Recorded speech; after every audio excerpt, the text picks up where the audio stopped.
समान अध्ययन मैंने आप सभी को बहुत विस्तार से पढ़ाया है। फाउंडेशन बैच में एक एक विषय वस्तु को बहुत डिटेल में पढ़ाया है। रिवीजन बैच में आप सभी को रिवीजन कराया, आपकी समझ विकसित की है, विश्लेषण के साथ पढ़ाया है।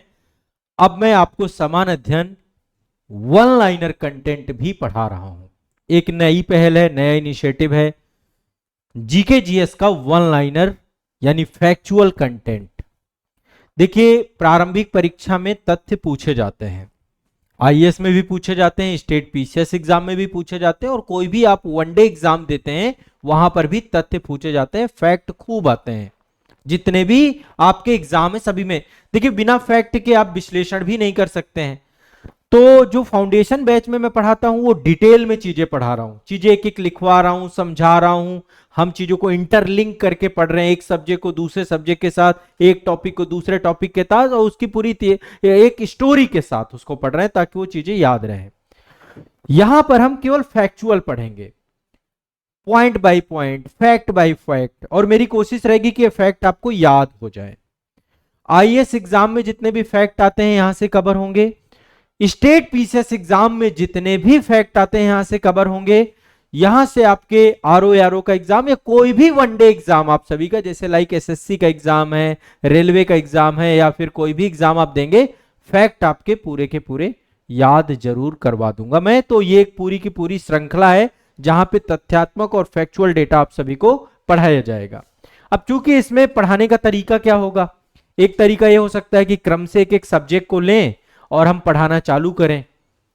आपको क्रम से नहीं पढ़ना, मैं क्रम से पढ़ाऊंगा भी नहीं, मैं आपको महत्वपूर्ण पढ़ाऊंगा। यहां पे देखिए लिखा हुआ है समान अध्ययन जीके जीएस वन लाइनर। जो जनरल स्टडी और जीके जनरल नॉलेज वाला सेगमेंट है उसका वन लाइनर कंटेंट रहेगा, और ये महत्वपूर्ण टॉपिक का संपूर्ण तथ्य परख अध्ययन है। यानी फैक्चुअल डेटा जो रहेगा वो इंपॉर्टेंट टॉपिक जो परीक्षा में पूछे जाते हैं, जो आपको बार बार भूल जाते हैं, एक रिवीजन वाली समस्या भी रहती है ना, आपको भूल भी जाते हैं। तो यहाँ पे केवल फैक्चुअल डेटा आपको याद कराया जाएगा जो आपके आगामी एग्जाम है, सभी परीक्षाओं के लिए जरूरी है।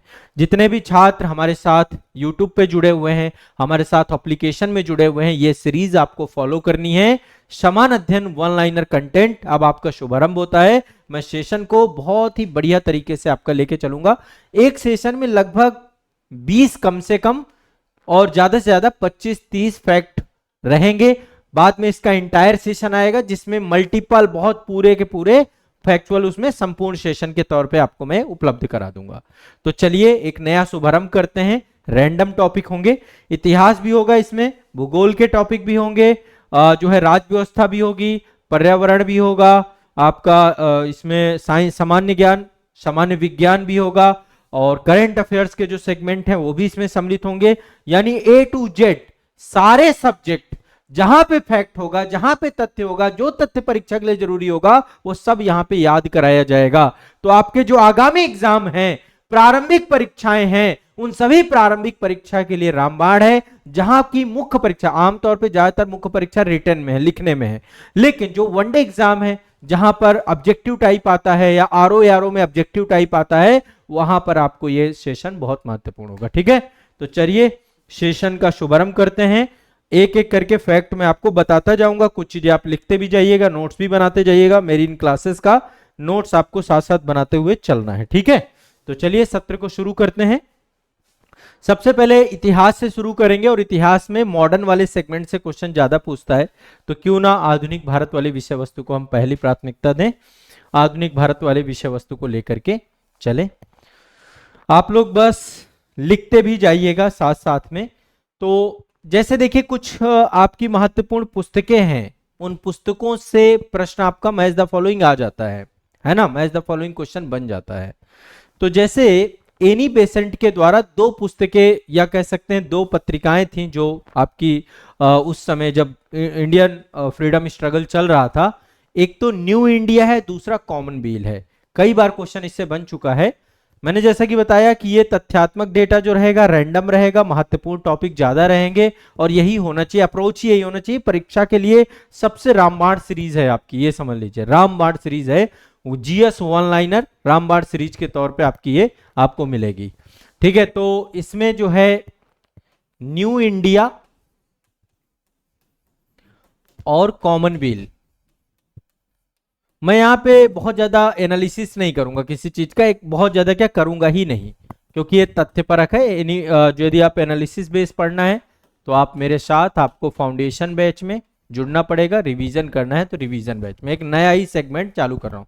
याद कर लीजिए, न्यू इंडिया कॉमन बिल एनिवेशन, ठीक है। हिंद स्वराज आपकी महात्मा गांधी जी की पुस्तक है। स्वराज, ये महात्मा गांधी, लिखते जाइएगा मेरे साथ साथ, ठीक है। आप सभी को पता है एक पुस्तक इंडिया बिन्स फ्रीडम के नाम पे है, अबुल कलाम आजाद की पुस्तक है। अबुल कलाम आजाद भारत के पहले शिक्षा मंत्री भी रहे ये, और देश के संविधान निर्माण में, फ्रीडम स्ट्रगल में बहुत बड़ा योगदान था इनका। आजाद, इनकी पुस्तक है इंडिया विंस फ्रीडम, ठीक है, लिखते जाइएगा। इसके बाद बापू माई मदर, ये शीर्षक से एक संस्मरण लिखा है मनु बहन ने। बापू माई मदर,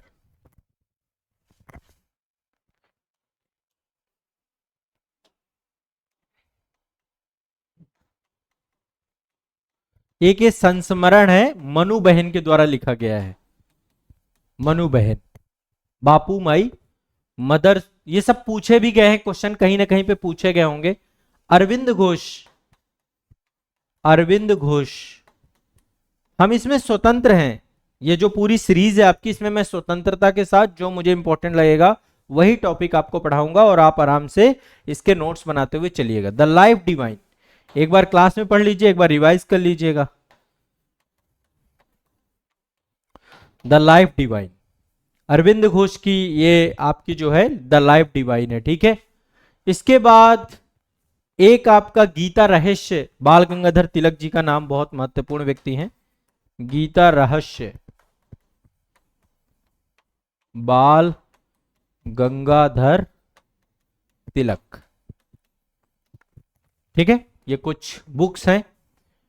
लाला लाजपत राय ने अनहैप्पी इंडिया करके एक बुक लिखी है, अनहैप्पी इंडिया। देखो डायरेक्ट या तो वन लाइनर पूछ लेगा या मैच द फॉलोइंग पूछ लेगा। लाला लाजपत राय, लाला लाजपत राय। दुर्गेश नंदिनी, बंकिम चंद्र चटर्जी की पुस्तक है। दुर्गेश नंदिनी किसकी है? बंकिम चंद्र चटर्जी।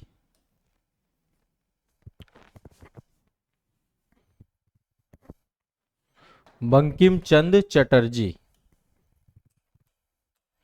बंकिम चंद्र चटर्जी किसकी है? दुर्गेश नंदिनी, ये बंकिम चंद्र चटर्जी की पुस्तक है। आनंद मठ भी इनके द्वारा लिखी गई है।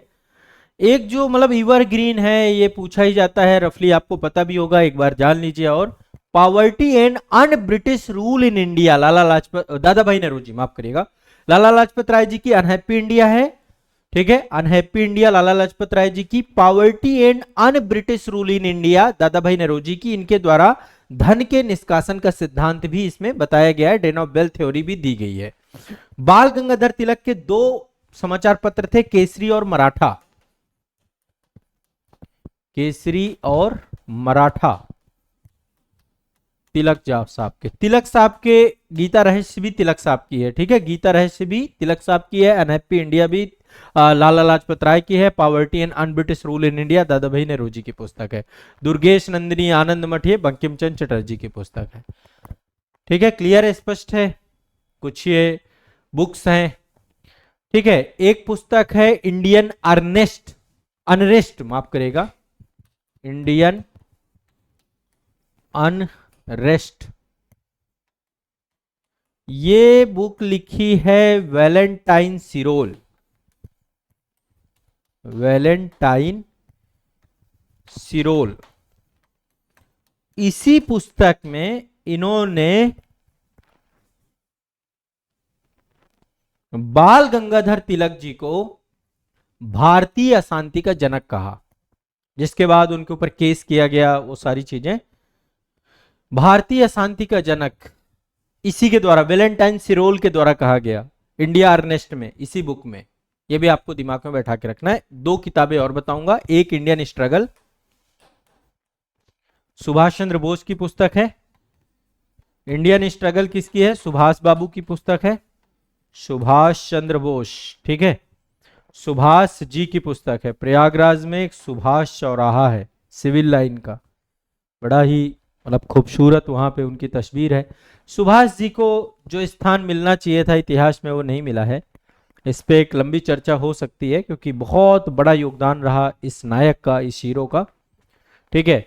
अभी इंडिया गेट के सामने, इंडिया गेट है ना, उसके जस्ट सामने सुभाष चंद्र बोस जी की प्रतिमा का अनावरण भी किया गया है। तो अब सरकार, ये सरकार की प्राथमिकता में है व्यक्ति। अगली है वीडी सावरकर के द्वारा हिंदुत्व पुस्तक लिखी गई है, हिंदुत्व। ये बीडी सावरकर की पुस्तक है, विनायक दामोदर सावरकर।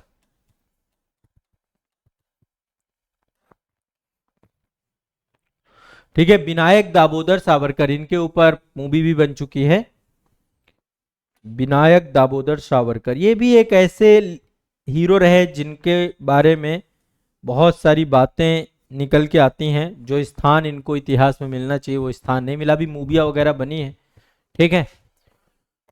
तो ये आपको दिमाग में बैठा लेना है। ये कुछ बुक्स मैंने आपको बताई हैं, अभी इतनी रट लो। न्यू इंडिया कॉमनवेल्थ एनिवेशन, Hind Swaraj, Mahatma Gandhi, Abul Kalam Azad, India wins freedom इनकी पुस्तक है। बापू माई मदर, मनु बहन की, अरविंद घोष, लाइफ डिवाइन, गीता रहस्य तिलक साहब की। अनहैप्पी इंडिया, लाला लाजपत राय, दुर्गेश नंदिनी, आनंद मठ, बंकिम चंद्र चटर्जी, है ना। और एक जो मैंने आपको बताई थी, poverty and un British rule India, दादा भाई नौरोजी, केसरी मराठा, बाल गंगाधर तिलक। अभी कुछ पुस्तक और है, अगले सेशन में उनको भी देख लेंगे। यहां तक Hindutva B D Savarkar, Indian struggle Subhash Chandra Bose, Indian unrest आपका वैलेंटाइन सिरोल। आगे बढ़ते हैं। ये तो इतिहास से जुड़े हुए कुछ फैक्चुअल डेटा थे आपके। अब चलते हैं, देखो आमतौर पे वैश्विक स्तर पे और भारतीय स्तर पे कुछ डेटा पूछा जाता है आपसे। फैक्चुअल डेटा ये है आपका खनिज से, खनिज से एक पूछ लेता है, खनिज, शीर्ष खनिज उत्पादक देश कौन कौन से हैं। और एग्रीकल्चर उत्पाद से क्वेश्चन आपका आता है, शीर्ष उत्पादक और शीर्ष निर्यातक, ये भी आ जाता है आपका, है ना। तो हम जो है एक एक करके यहाँ पे देखेंगे। सबसे पहले देखते हैं यहाँ पे तांबा। तांबा खनिज है आपका, कहाँ पाया जाता है विश्व में, देख लेते हैं। तांबा भारत में राजस्थान में पाया जाता है आपका, खेतड़ी की खाने हैं। विश्व में चिली में सबसे ज्यादा मतलब पाया जाता है। ये क्वेश्चन कई बार पूछता है, चिली में सबसे ज्यादा, यूपीएससी में भी पूछ चुका है, चिली में सबसे ज्यादा पाया जाता है तांबा। नंबर 1 चिली है, फिर ऑस्ट्रेलिया है, फिर पेरू है। ये कुछ फैक्ट है। और जो कुछ भी मैं आपको बता रहा हूं ये भंडारण की दृष्टिकोण से बता रहा हूं। भंडारण, भंडारण, कुछ धातुओं के भंडारण यहां पर अभी देखेंगे। एक तो चिली है, फिर ऑस्ट्रेलिया है, ठीक है, और फिर एक ही देश वहीं पर है, मतलब देश है Peru. Peru, Peru, Chile, Australia, Peru. ये तांबा बिल्कुल रट लेना, इससे क्वेश्चन पूछ ही लेता है ना, इनके दिमाग में फिक्स है ये क्वेश्चन। इस बात कोयला, पूरे विश्व की बात करें, अभी हम विश्व का भंडारण देख रहे हैं, विश्व में भंडारण वाले खनिज, विश्व देख रहे हैं और खनिज देख रहे हैं। इसके बाद अगले उसमें तांबा के बाद आता है कोयला। कोयला आपका खनिज है। और कोयला की यदि हम बात करें पूरे विश्व में, तो कोयला में सबसे ज्यादा नंबर 1 है अमेरिका, अमेरिका। फिर है रशियन फेडरेशन, जिसको हम रूसी संघ बोलते हैं, रूसी संघ, रशियन फेडरेशन। और तीसरे नंबर पे जो आपका है इसमें ऑस्ट्रेलिया है। ऑस्ट्रेलिया में भी कोयला है।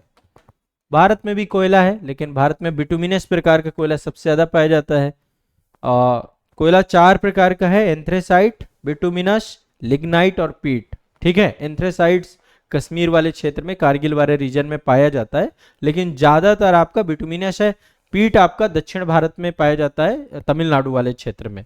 लिग्नाइट और पीट दोनों पाया जाता है, निम्न कोटि का कोयला कहलाते हैं। सबसे अच्छा कोयला एंथ्रेसाइट कोयला होता है, ठीक है। भारत में पूरी बेल्ट है आपका, छोटा नागपुर, पठारिया, झारखंड, छत्तीसगढ़ और उड़ीसा, यही टॉप आपके उत्पादक और भंडारक हैं। अब इस पे हम इंडिया वाले जब सेगमेंट पे आएंगे तब हम ज्यादा इस पे बात कर लेंगे।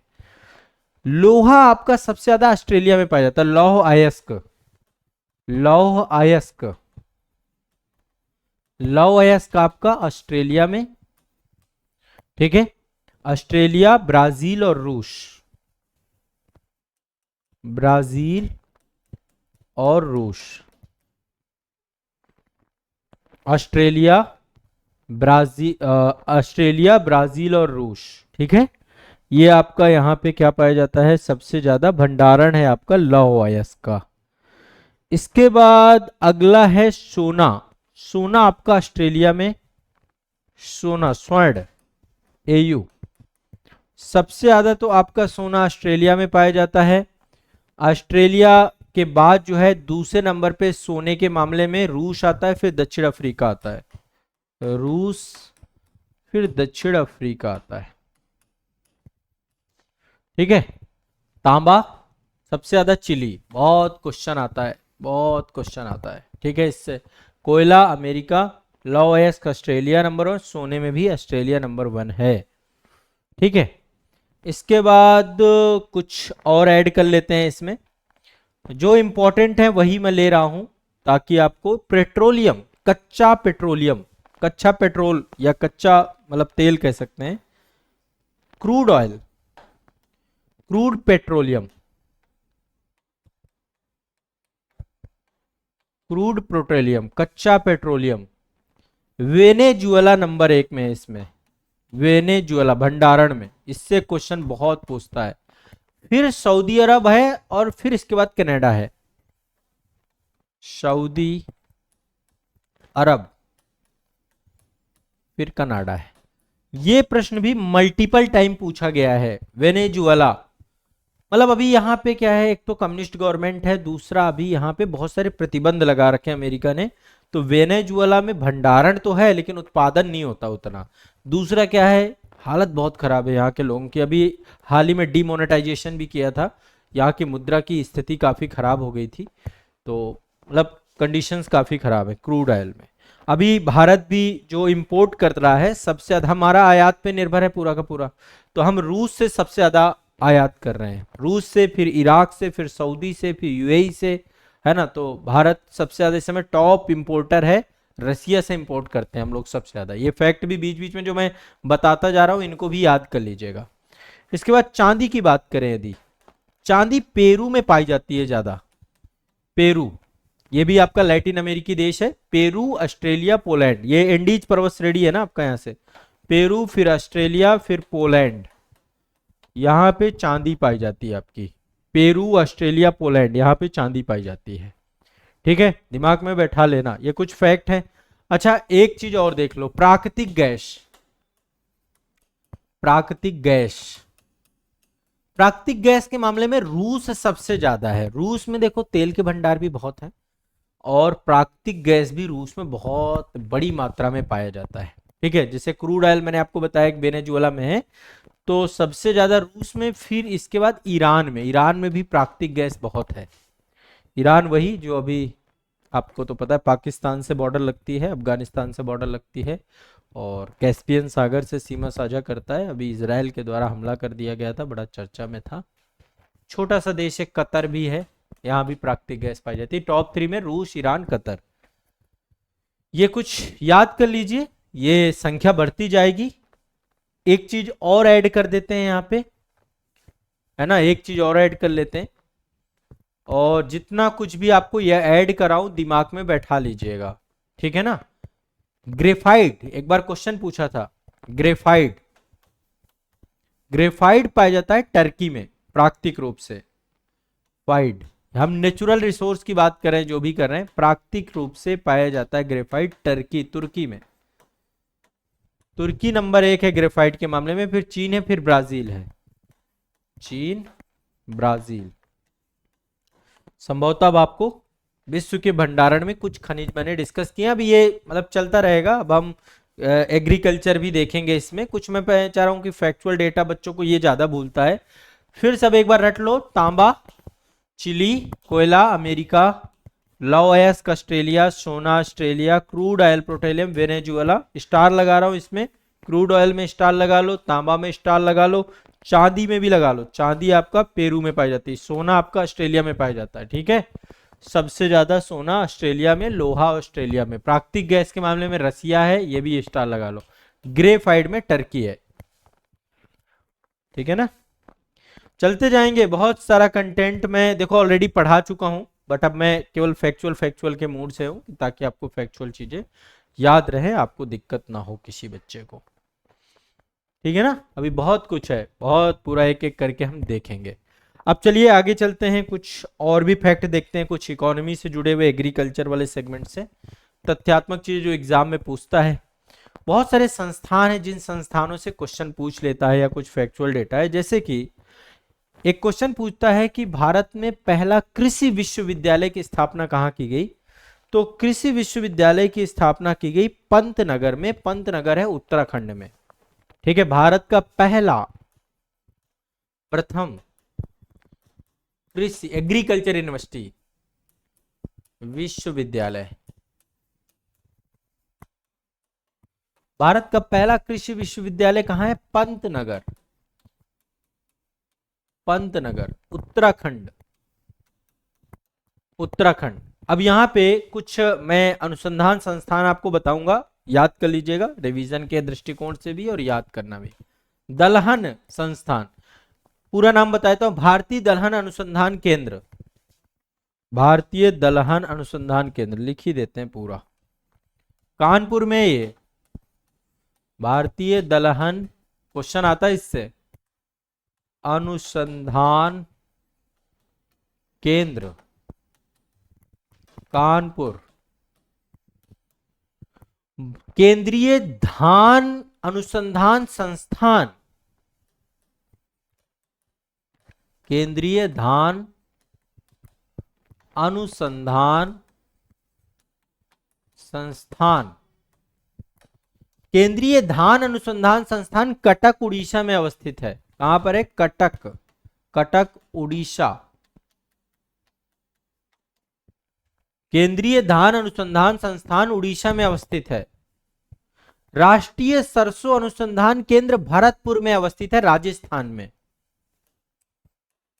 राष्ट्रीय सरसों अनुसंधान संस्थान कहां पर है, भरतपुर, राजस्थान में पड़ता है भरतपुर। विश्व धान जीन बैंक कहां पर है, फिलीपींस में। विश्व धान जीन बैंक है आपका, विश्व धान जीन बैंक है फिलीपींस, फिलीपींस में आपका है विश्व धान जीन बैंक, ठीक है। केंद्रीय भेड़ एवं ऊन अनुसंधान संस्थान, केंद्रीय भेड़ एवं ऊन अनुसंधान संस्थान,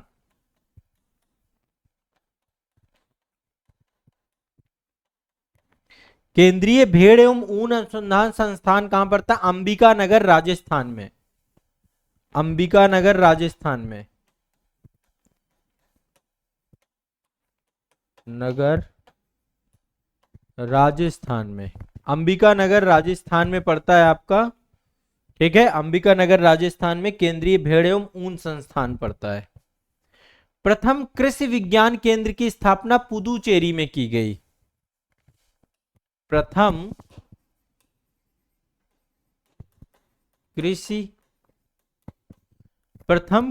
विज्ञान केंद्र की स्थापना भारत में कहां हुई, पुदुचेरी में। प्रथम कृषि विज्ञान केंद्र की स्थापना पुदुचेरी में, पुदुचेरी। केंद्रीय कृषि विज्ञान केंद्र की स्थापना पुदुचेरी में की गई, ठीक है। एक चीज और दिमाग में बैठा लीजिए, ईवर ग्रीन क्वेश्चन है, आता ही आता है, चाहे इसे पॉलिटिक्स जोड़ लीजिए, एग्रीकल्चर जोड़ लीजिए। पंचायती राज समिति किसकी किस समिति, किसकी अनुशंसा में इस्टेब्लिशमेंट किया गया इंडिया में? रट लीजिए, आईएएस में भी आता है, पीसीएस में भी आता है, हर बार आता है, बलवंत राय मेहता समिति। पंचायती राज, पंचायती राज की कमेटी कई सारी हैं, बट बलवंत राय मेहता समिति फेमस है। ये केंद्र राज्य संबंधों में एक सरकरिया कमेटी है, वो भी बहुत फेमस है। दिमाग में बैठा लीजिए ये जितना बता रहा हूं आपको, ठीक है। तो ये कुछ मैंने आपको संस्थान वगैरह भी बताए हैं। अभी आगे बहुत बड़ी संख्या है, एक एक करके धीरे धीरे हम लोग बताएंगे, एक एक करके हम चर्चा करेंगे। जितनी भी महत्वपूर्ण आपकी विषय वस्तु है, बहुत सारा चूंकि फैक्चुअल है, वन लाइनर है, तो आपका ये चलता जाएगा। पॉलिटी का ये सेगमेंट आप जोड़ सकते हैं। पॉलिटी में ही कुछ आर्टिकल्स भी हैं, इंपॉर्टेंट आर्टिकल से क्वेश्चन आता है, लेकिन आर्टिकल से पहले मैं थोड़ा संविधान के भाग आपको रिवाइज करा देता हूं, फास्ट ट्रैक। दिमाग में याद के लिए, भाग 1 आपका संघ एवं उसके राज्य क्षेत्र से जुड़ा हुआ है, आर्टिकल 1 से 4। भाग 1 संविधान के भाग याद करा रहा हूं मैं आपको, लिखना चाहो लिख लो, याद करना चाहो बस रिवाइज कर लो। संविधान के भाग 22 भाग हैं संविधान में, मूल संविधान में, तब भी 22 थे, आज भी 22 हैं। हाँ, संशोधन के परिणाम स्वरूप एबीसीडी कई सारे जुड़ गए हैं, टोटल 25 कई जगह पे लिखे हुए मिलेंगे, लेकिन एक्चुअल में हैं 22। मैं आपको बताऊंगा 22 के 22। तो संघ एवं राज्य क्षेत्र आर्टिकल 1 से 4, नागरिकता 5 से 11, भाग 2 आपका नागरिकता है। भाग 1 आपका संघ एवं उसका राज्य क्षेत्र है, आर्टिकल 1 से लेकर 4, नागरिकता भाग 2 है, आर्टिकल 5 से 11, मौलिक अधिकार भाग 3 है, 12 से लेकर 35। इसके बाद नीति निर्देशक तत्व आपका जो है भाग 4 है, 36 से लेकर 51। मूल कर्तव्य आपका 4A है, आपका 51A आर्टिकल है, 51A। संघ आपका भाग 5 है, आपका 52 से लेकर 151 आर्टिकल आपका भाग 5 आपका संघ है, जिसमें यूनियन वगैरह के जितने राष्ट्रपति, उपराष्ट्रपति, संसद, सुप्रीम कोर्ट सब कुछ है आपका, 52 से लेकर 151 तक, कैग वगैरह सब कुछ है। भाग 6 राज्य के बारे में जानकारी है, 152 से लेकर 237 तक राज्य है। इसमें राज्यपाल, मुख्यमंत्री, मंत्रिपरिषद, राज्य की विधानसभा, विधान परिषद, है ना, और फिर पूरी संसदीय विधायिका की प्रक्रिया जो है, महाधिवक्ता, चूंकि महान्यायवादी आपके सेंट्रल में होते हैं आर्टिकल 76, और यहाँ पे आपके महाधिवक्ता होते हैं स्टेट में, एडवोकेट जनरल ऑफ स्टेट। और इसके बाद जो है आपका इसी में हाई कोर्ट, जो अधीनस्थ न्यायालय है, सब कुछ है ये। तो भाग 6 तक क्लियर हो गया। भाग 1 आपका संघ एवं राज्य क्षेत्र, भाग 2 नागरिकता, भाग 3 मौलिक अधिकार, और भाग 4 निषेध तत्व, भाग 5 संघ, भाग 6 आपका राज्य। भाग 7 आपका खत्म हो गया है, भाग 7 अब नहीं है। जब आपका 7वां संविधान संशोधन अधिनियम हुआ, उसके बाद भाग 7 को हटा दिया गया, क्योंकि उसमें पहली अनुसूची में जो राज्यों की लिस्ट है वो का, खा, गा, घा ऐसे करके पूरे 4 कैटेगरी में बनाया गया था, तो वो खत्म हो गया। अब राज्यों को पुनर्गठन किया गया है ना 7वां संविधान संशोधन से। तो भाग 7 निरसित है, उसमें आर्टिकल 238 हुआ करता था, वो खत्म कर दिया गया है। ये आर्टिकल ये भाग आपका समाप्त हो गया। भाग 8 आपका संघ राज्य क्षेत्र है, आर्टिकल 239 से 242 तक है संघ राज्य क्षेत्र। भाग 9 आपका पंचायतें हैं, पंचायत 243 में, मतलब 243 का से लेके 243 आड़ा तक आपका पंचायतें हैं, जिसमें ग्राम पंचायत के बारे में बताया गया है। भाग 9 में, भाग 9A नगर पालिकाएं हैं, जिसमें 243 ता से लेके 243 याछा तक जानकारी है। और भाग 9B में सहकारी समितियां हैं, जिसमें 243 याजा से लेकर 243 याना तक जानकारी है, ठीक है। तो ये का भाग 9 आपका ग्राम पंचायत, पंचायतें हैं, भाग 9A आपका नगर पालिकाएं हैं, और 9B आपका सहकारी समितियां हैं। भाग 10 आपका अनुसूचित और जनजातीय क्षेत्र हैं, आर्टिकल 244 और 244A इसके अंतर्गत आते हैं। भाग 10 में जो शेड्यूल्ड आपके एरिया है, जहां ट्राइब्स वगैरह रहती हैं, 244 244A। भाग 11 संघ और राज्यों के बीच संबंध है, 245 से 263 तक। भाग 12 आपका वित्त, संपत्ति, संविदाएं और वाद है, 264 से लेकर 300A तक। भाग 13 आपका भारत के राज्य क्षेत्र के भीतर व्यापार, वाणिज्य और समागम है, 301 से लेकर 307 तक। भाग 14 आपका संघ एवं राज्यों के अधीन सेवाएं हैं, 308 से लेकर 323 तक। इसके बाद भाग 14A है, जिसमें ट्रिब्यूनल्स हैं, अधिकरण है, 323A से लेकर 323B तक है। भाग 15 में निर्वाचन है, 324 से लेकर 329 तक आपका इलेक्शन कमीशन है। भाग 16 में कुछ वर्गों के लिए विशेष उपबंध किए गए हैं, 330 से लेकर 342 तक है। निर्वाचन आयोग कितना है, 324 से लेकर 329। भाग 17 में राजभाषा है, राजभाषा 343 से लेकर 351 तक है। भाग 18 में आपात उपबंध है, 352 से 360। ठीक है, बाद में आर्टिकल्स भी हम देखेंगे। भाग 19 में मिसलिनियस चीजें दी गई हैं, जिसको हम प्रकीर्ण बोलते हैं, 361 से लेकर 367 तक। भाग 20 आपका संविधान संशोधन है, आर्टिकल 368। भाग 21 में अस्थायी संक्रमणकालीन विशेष उपबंध किए गए हैं, 369 से लेकर 392 तक में। और भाग 22 आपका संक्षिप्त नाम, प्रारंभ, हिंदी में प्राधिकार पाठ, पाठ निरसन, ये सब कुछ है, 393 से 395 तक। तो ये कुछ आपके जो है भाग है संविधान के, भाग 22 तक हैं। क्रम से मैंने आपको भाग बता दिए सारे के सारे, और ये आपकी एक फैक्ट ये हो गया। अभी आगे अब पॉलिटी में भी जितनी भी चीजें मैं सब आपको बताऊंगा, कोई दिक्कत नहीं है। क्लियर है? तो देखिए मल्टीपल फैक्ट आप देखते जाइए, याद करते जाइए, ये सब बहुत कठिन नहीं है। मैं आपके दिमाग में बैठाता जा रहा हूं, पढ़ते जाओ, 1-2 बार सेशन को सुनोगे, याद हो जाएंगी चीजें। रट इस समय हमें टाइम नहीं है रहता, लास्ट मोमेंट में भी आप लोग को लगता है ज्यादा से ज्यादा रिवाइज करें, तो यहाँ पे फैक्चुअल रिवीजन भी आपका साथ साथ हो रहा है। ठीक है, अब थोड़ा साइंस के मामले में थोड़ा सा डिस्कस कर लेते हैं। साइंस के मामले में बहुत सारे उपकरण हैं, उपकरणों से भी क्वेश्चन पूछ लेता है। जैसे एक क्वेश्चन पूछता है, धुएं का घनत्व का मापन किससे किया जाता है? धुएं के घनत्व का मापन, इसके लिए एक स्केल प्रयोग की जाती है, Ringelmann scale. Ringelmann scale, Ringelmann scale के माध्यम से धुएं का घनत्व का मापन किया जाता है। धुएं के घनत्व का मापन, धुएं के घनत्व का मापन जो हम करते हैं वो किससे करते हैं? रिंगलमैन स्केल से। ठीक है, इसके बाद वायु का वेग मापा जाता है एनीमोमीटर से। वायु का वेग का मापन होता है एनीमोमीटर। एनीमोमीटर, वायु का वेग एनीमोमीटर से नापते हैं। पानी के अंदर ध्वनि सुनने वाले यंत्र का नाम होता है हाइड्रोफोन। पानी के भीतर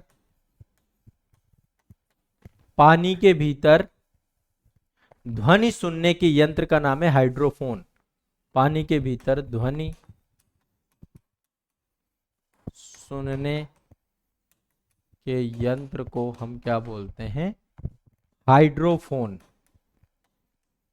हाइड्रोफोन, पानी के भीतर ध्वनि सुनने के यंत्र को हाइड्रोफोन कहा जाता है। ठीक है, लेजर का फुल फॉर्म पूछ लेता है। लेजर का फुल फॉर्म है light amplification by simulated emission of radiation. Hindi में बोलते हैं उद्दीपित विकिरण उत्सर्जन द्वारा प्रकाश का प्रवर्धन। लेजर आपको पता है ना, एक मतलब उसमें जो है बहुत ही बारीक रेखा में लाइट को क्या किया जाता है? प्रवर्धित किया जाता है। तो light amplification by simulated emission of radiation, ये आपको जो है बोलते हैं लेजर का फुल फॉर्म होता है। कई पूछा गया, कई एग्जाम में पूछा गया है। ठीक है, तो लेजर का full form light amplification by simulated emission of radiation, दिमाग में बैठा के रखिएगा। लेजर का आविष्कार थियोडोर मेनन के द्वारा किया गया था। यह प्रश्न भी पूछा जा चुका है, थियोडोर मेनन। ठीक है, लेजर बीम का उपयोग कहां करते हैं? जो सेंसिटिव जगह होती है हमारी बॉडी में, सर्जरी में अब लेजर का उपयोग होने लग गया है। सर्जरी में जो सेंसिटिव स्थान है, आंख है हमारी, लेजर के द्वारा आंख का भी, आंख वहां पे मतलब कोई आप जो है औजार, हथियार, ये सब प्रयोग नहीं कर सकते हैं। तो आंख, गुर्दा, हृदय, ट्यूमर, मस्तिष्क, इनके जो सर्जरी कार्य होते हैं ये सब लेजर से किए जाते हैं। लेजर के थ्रू जो ऑपरेशन होने लगे हैं, लेजर से। अब आपके अंदर स्टोन है, स्टोन को तोड़ देते हैं, लेजर से कर लिया, तो लेजर का प्रयोग किया जाता है। ठीक है, जहाजों में जब जहाजों की यात्राएं होती हैं और वहां पे जब समय का मापन करना होता है, क्योंकि जहाज आपका मल्टीपल जगह से गुजर रहा होता है, तो उसके लिए क्रोनोमीटर होता है। जहाजों में समय का मापन करने के लिए कौन सा उपकरण प्रयोग किया जाता है? क्रोनोमीटर। क्रोनोमीटर, क्रोनोमीटर का उपयोग किया जाता है जहाज में समय मापन करने के लिए। ठीक है, दिमाग में बैठा के लीजिएगा, ये आपको दिमाग में बैठाना है। वॉशिंग मशीन जो आपकी होती है, आपके घर पे वॉशिंग मशीन होगी आमतौर पे, अब सब जगह पहुंच गई है। तो अपकेंद्रण के सिद्धांत पे काम करती है। वॉशिंग मशीन भी अपकेंद्रण के सिद्धांत पे काम करती है। दूध से जो है मक्खन जो निकाला जाता है या दही बनाया जाता है, सब अपकेंद्रण के सिद्धांत के आधार पे काम होता है। अपकेंद्रण के सिद्धांत में कोई भी गतिशील चीज में जो भी हल्की चीजें हैं वो ऊपर आ जाती हैं, है ना, और भारी चीज नीचे रहती है। तो आप देखते हैं वॉशिंग मशीन क्या करती है, बहुत तेजी से जो है पानी को रोटेट करती है, तो जो हमारे कपड़े होते हैं, कपड़ों की जो गंदगी होती है वो ऊपर आ जाती है और फिर पानी के थ्रू निकल जाती है वो। तो अपकेंद्रण के सिद्धांत पे काम करती है आपकी क्या, वॉशिंग मशीन। ठीक है। और एक आपका स्केल का उपयोग किया जाता है जिसको हम ब्यूफोर्ट स्केल कहते हैं। एक पैमाना है जिसमें हवा की गति की माप की जाती है, Beaufort scale. Beaufort scale, Beaufort scale, Beaufort scale के माध्यम से हवा की गति का मापन किया जाता है। हवा की गति का मापन, हवा की गति का मापन करते हैं किससे, ब्यूफोर्ट स्केल के माध्यम से किया जाता है। एक चीज और दिमाग में, लेजर का मैंने फुल फॉर्म आपको बताया। लेजर का फुल फॉर्म क्या है, light amplification by simulated emission of radiation.